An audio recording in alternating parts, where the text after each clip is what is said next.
dari tim itu. Dan ternyata di mana di posisi saya berteduh itu posisi sudah nyasar, Mas. Berteduh itu di situ posisi udah nyasar, udah keluar jalur. Udah nyasar. Yang mana? Oke, assalamualaikum warahmatullahi wabarakatuh. Kembali lagi bersama Tokyo Jawa, dan dalam kesempatan ini saya ditemani oleh Andi. Jadi Andi ini adalah seorang, nanti diceritakan sendiri ya. Dan dalam kesempatan kali ini kita berada di area Polowono, atau tepatnya di Desa Lobang, Kecamatan Limpung ya. Limpung, Mas ya? Limpung. Kecamatan Limpung, Kabupaten Batang, Jawa Tengah. Dan sebenarnya ini adalah area coffee shop atau cafe, tapi sudah tidak dikelola atau sudah off atau sudah terbengkalai, memang nggak ada pengunjungnya. Jadi kita manfaatkan kursi-kursi yang ada di sini. Makasih Mas pengelola satu titik. Jadi kita akan ngobrol sama Mas Andi. Beliau ini adalah ya bisa dibilang penggiat outdoor juga, atau penggiat alam bebas. Terus beliau adalah pengusaha juga. Saya dimakan nyamuk, biarin ada nyamuk di sini. Terus beliau juga salah satu tenaga ahli di Batang Coffee. Nanti kita akan ngobrol-ngobrol bareng Mas Andi ini ya. Mungkin monggo Mas, silakan perkenalkan dulu nama sampean itu siapa, Mas?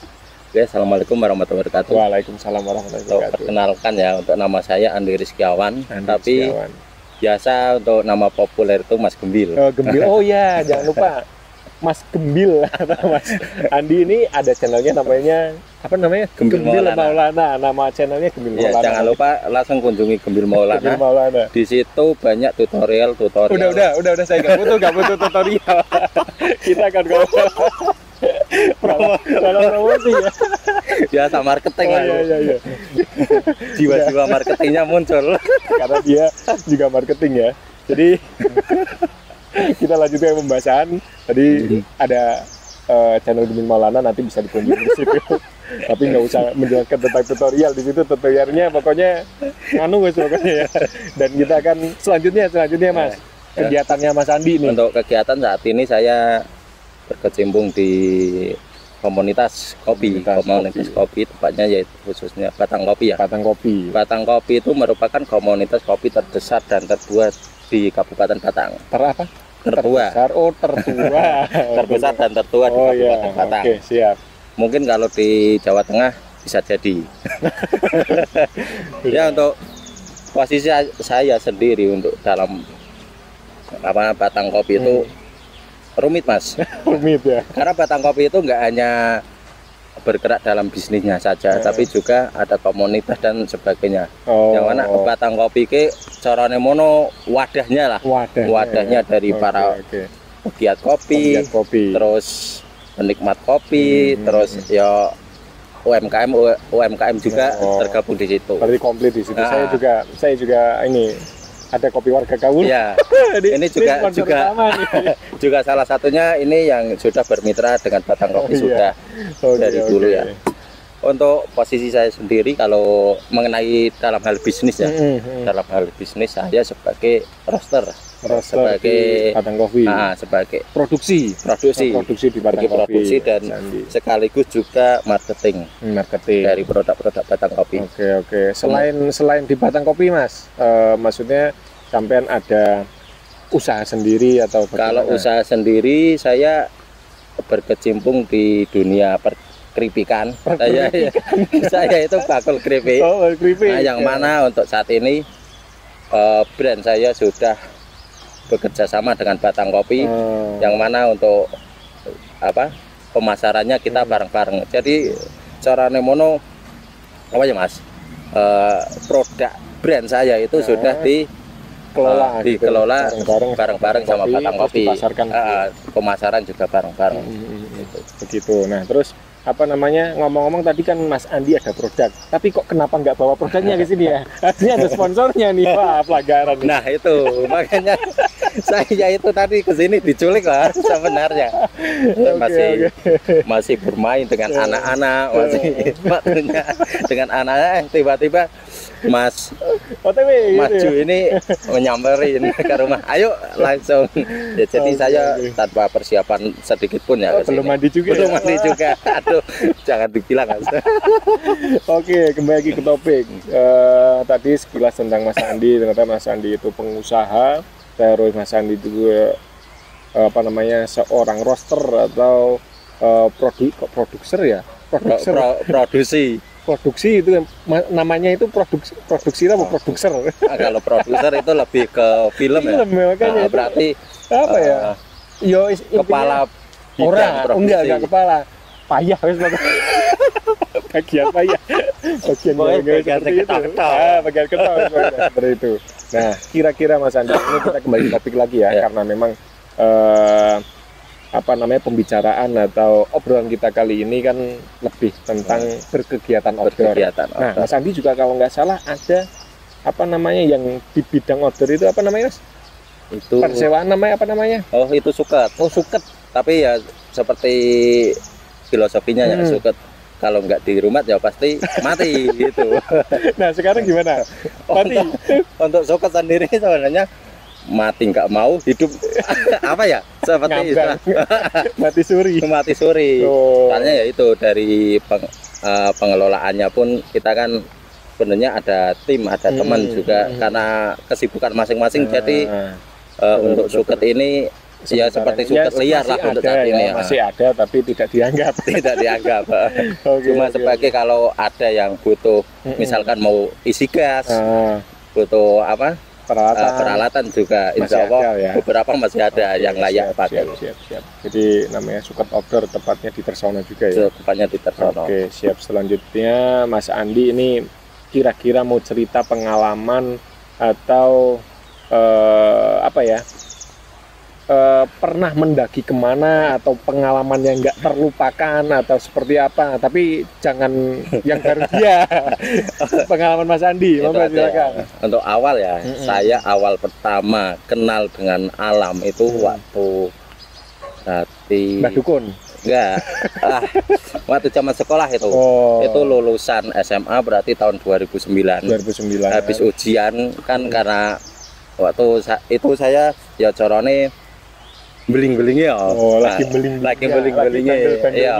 Habis ujian kan sebenarnya masih ada kegiatan di sekolah, tapi malah saya tinggal naik gunung itu selama 3 hari 2 malam. Itu naik gunung mana Mas? 3 hari 2 malam itu ya enggak ke gunung sih ya, lebih tepatnya ke hutan sih, ke alam bebas ya. Itu tepatnya di kalau masih di wilayah Meranten lah, tapi untuk di hutannya, di area Kecamatan Bawang, tapi itu masih di alam, di hutan belantara lah.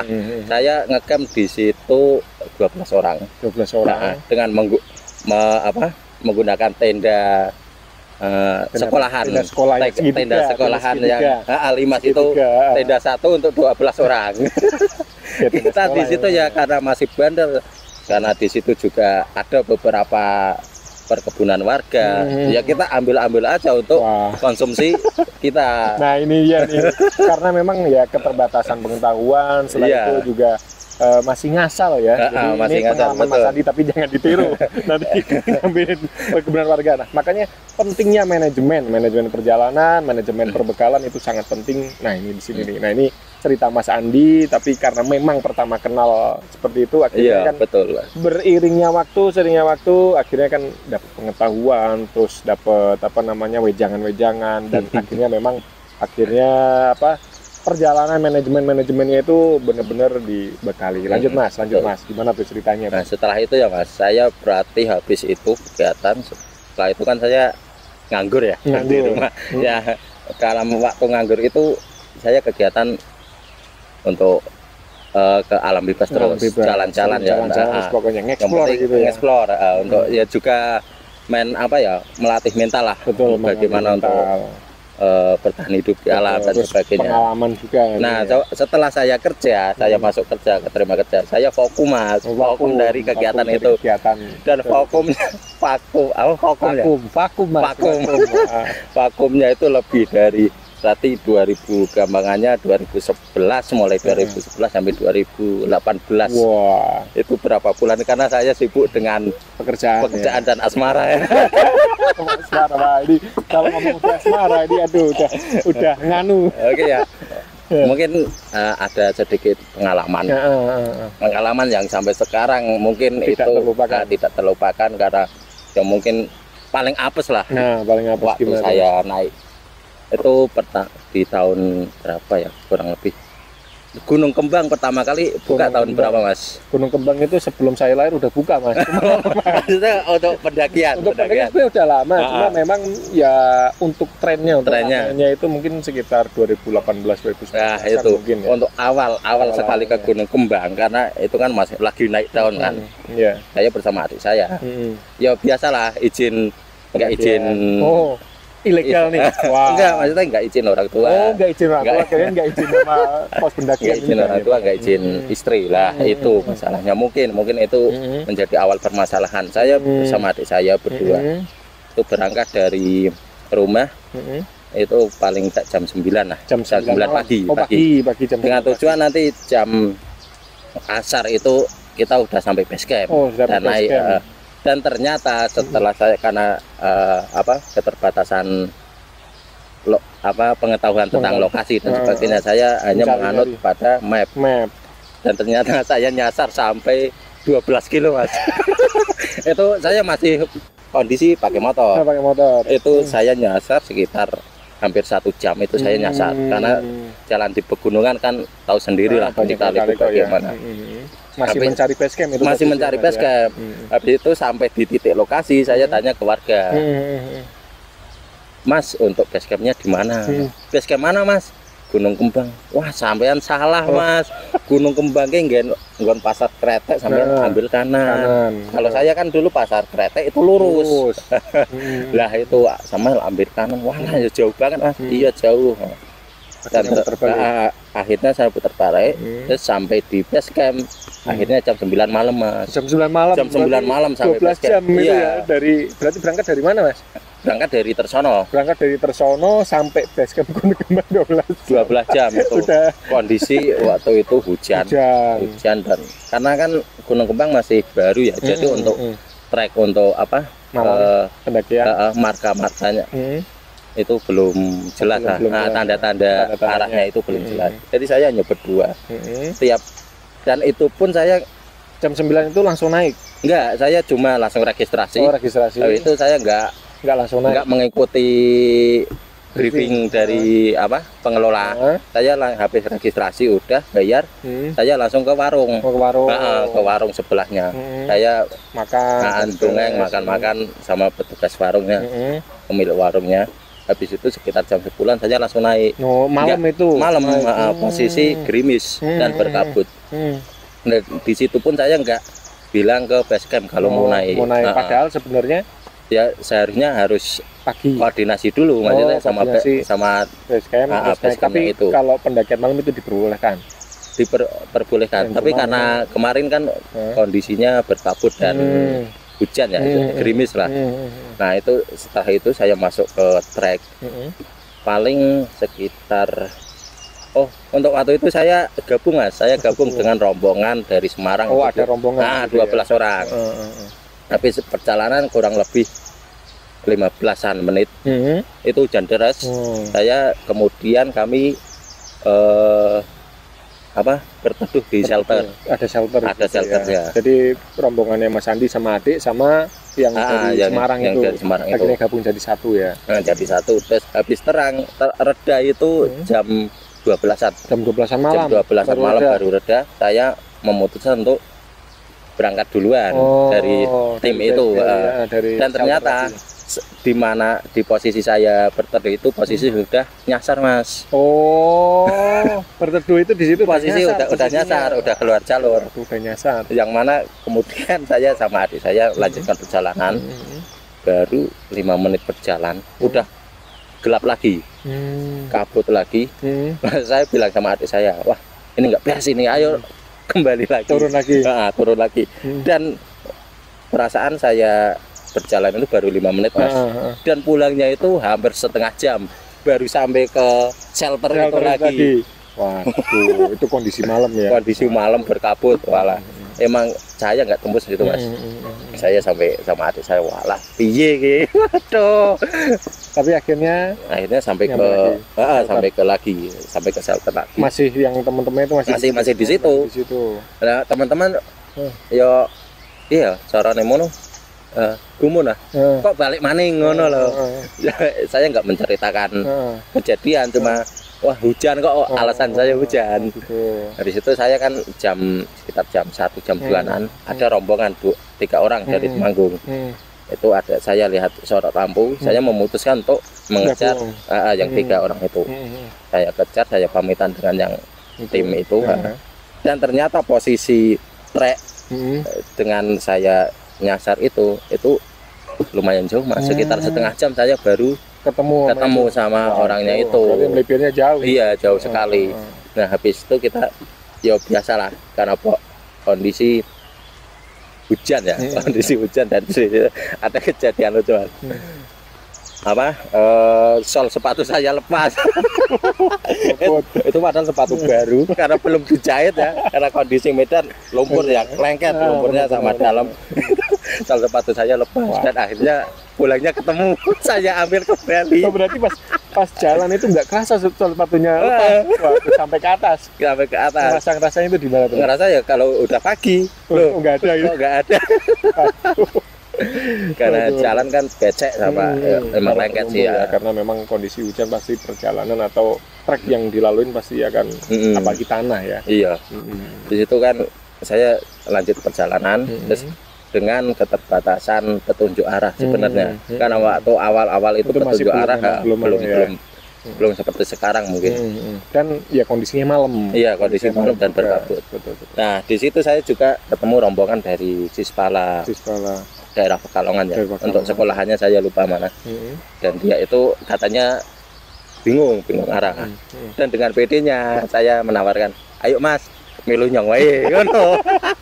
Ikut saya gitu. Ikut saya. Ayo Mas, ikut saya. Jadi kita emang sebenarnya jalan itu kita selalu keluar jalur, tapi alhamdulillah ketemu jalur lagi ya.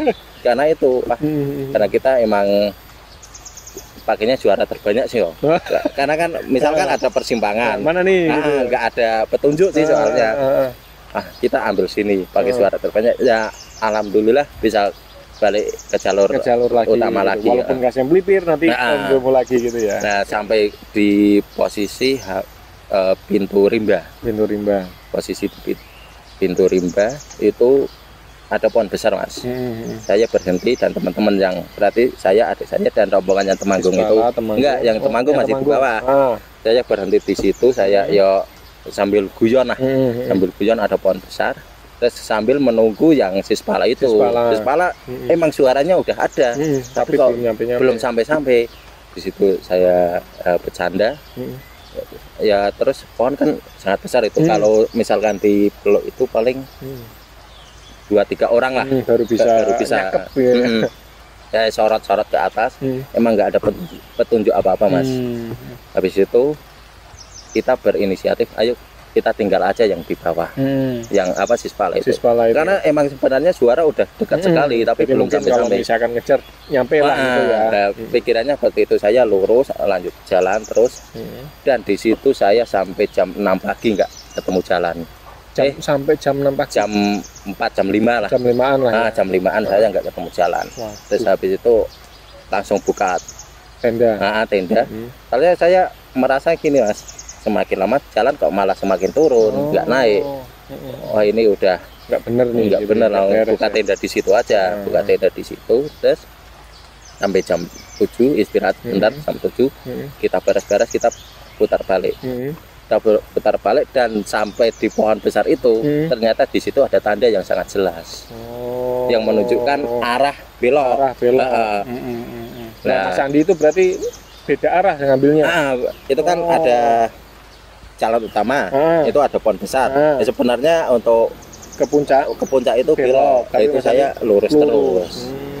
Nah, ya mungkin karena pikiran ya, wah. Betul. Satu mungkin karena malam, keduanya karena memang dilihat tadi recordnya kan berangkat malam langsung ngetrek, capek juga mungkin. Bisa jadi. Terus ya kalau misalkan yang gangguannya itu nomor 3 atau berapa gitu ya.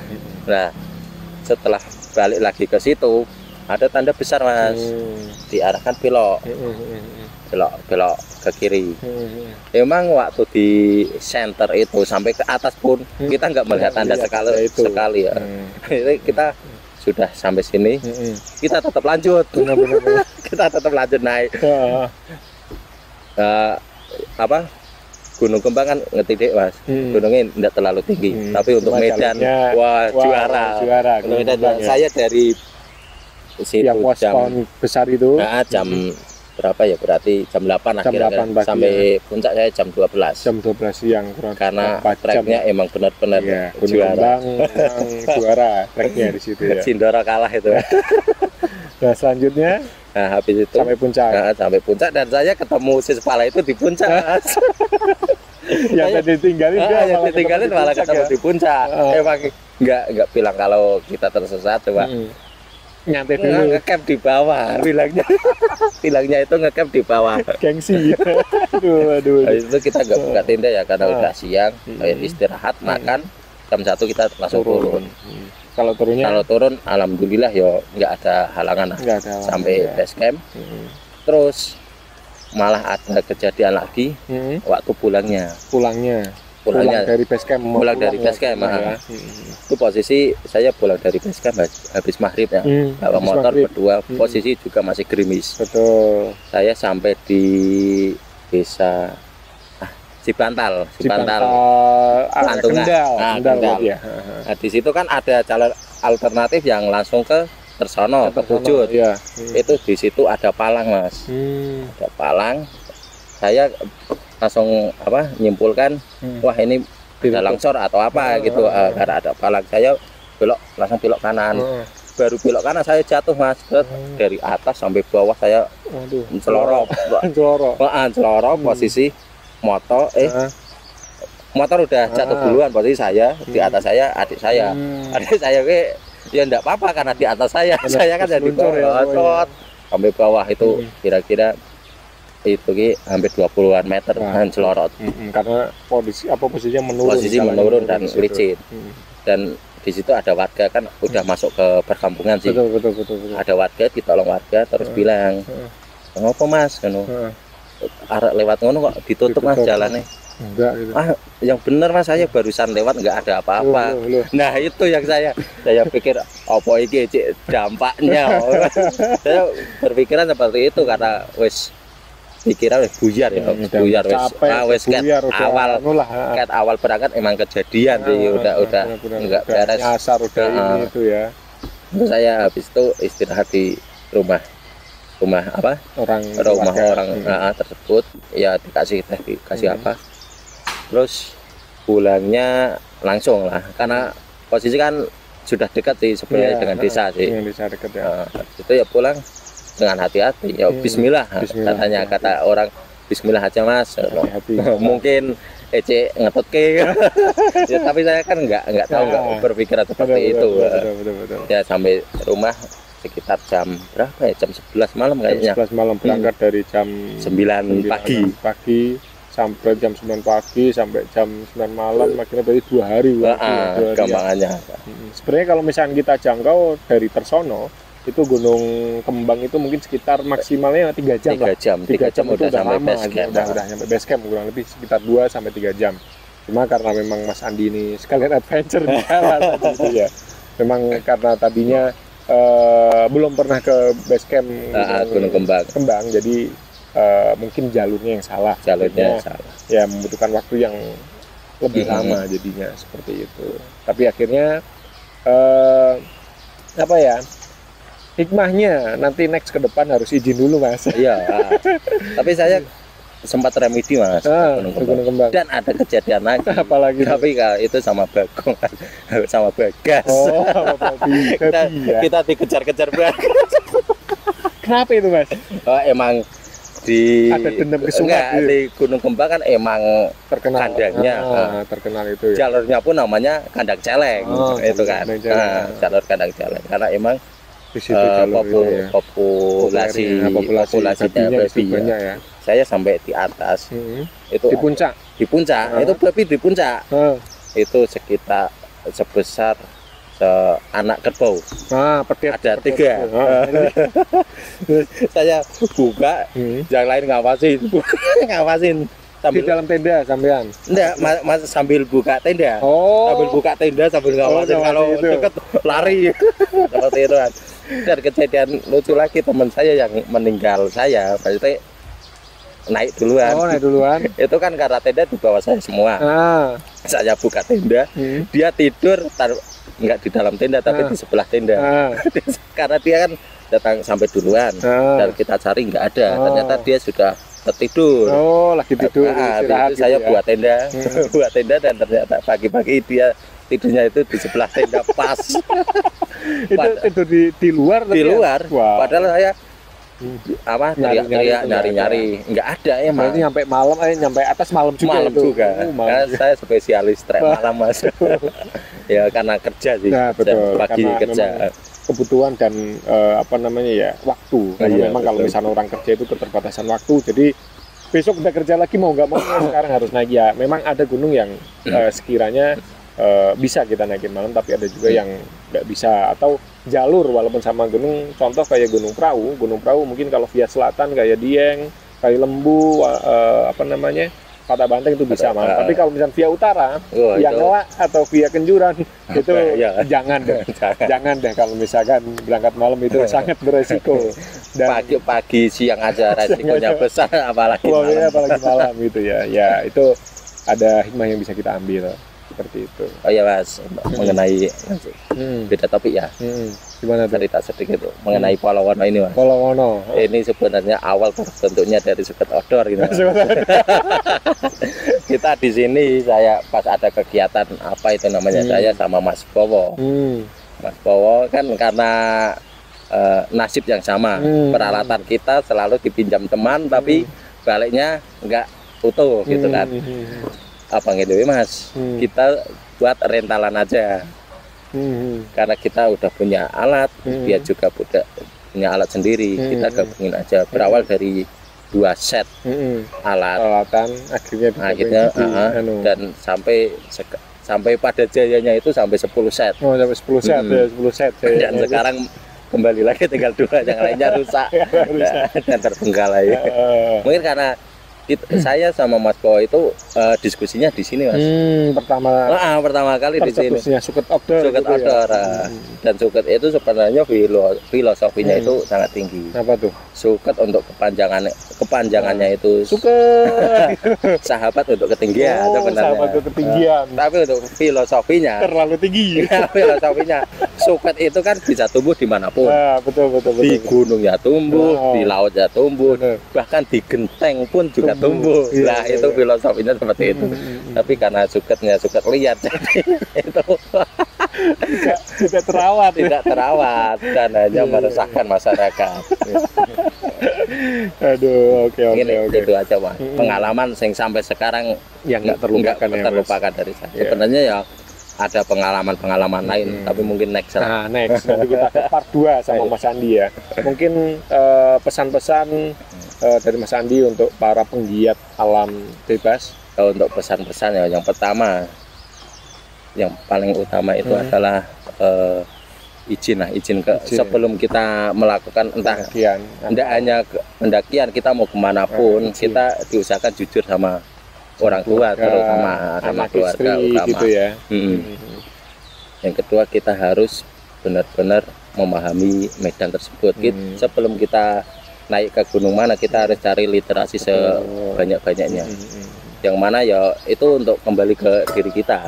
Jangan sampai kita kok kejadian nyasar dan sebagainya. Gitu, manajemen juga. Manajemen juga. Mungkin itu aja sih pesan-pesan dari saya. Oke, terima kasih banyak Mas Andi, dan next kita akan nantinya ngobrol lagi sama Mas Andi. Jangan lupa channelnya Gembil Maulana. Di situ tutorial yang nyeleneh, yang tidak penting. Banyak tutorial yang nggak penting kan. Ya nggak semua orang bisa, tapi boleh kita tonton. Jadi karena Mas Andi memang punya penyampaian tersendiri ya. Ini sangat unik banget. Nanti bisa dicek di channelnya Gembil Maulana. Oke, dan terima kasih banget Mas Andi, dan cukup sekian mungkin obrolan kita bersama Mas Andi. Next kita akan ngobrol lagi sama Mas Andi di part 2. Dan mohon maaf bila ada kata-kata yang kurang berkenan. Wassalamualaikum warahmatullahi wabarakatuh. Waalaikumsalam warahmatullahi wabarakatuh.